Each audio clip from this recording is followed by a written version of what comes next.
Hello, I'm Bernie Rushe, Principal Consultant and Managing Director with Lean Ireland. This is the first in a series of videos that we're going to do on data graphing techniques.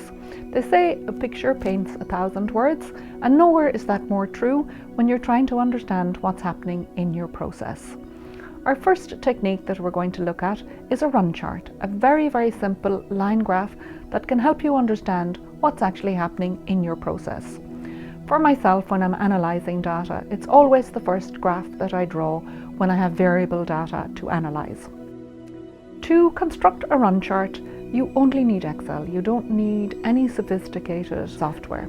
So simply tabulate your data, preferably vertically, in an Excel worksheet, highlight the data and click Insert Line Graph.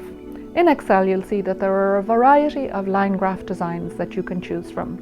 Once you select the one that you like best and click on it, hey presto, your graph is developed. Things that you can see on your run chart include when unusual occurrences happened within the process. There may be unusual spikes and troughs, so these you would investigate if you're trying to reduce the variability in your process. Also, you'll be able to see whether or not your data is cycling. For example, if there are always problems on a Monday, you'll be able to see that in the run chart. Or if your data is seasonal, you'll also be able to see that in the run chart. Some rules around run chart development include to always represent your data in time series as it occurred. Use the original data points. Avoid averages if you possibly can.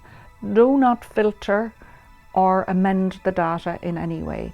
You want to see a true picture of the actual process variation. Thank you for watching and happy charting.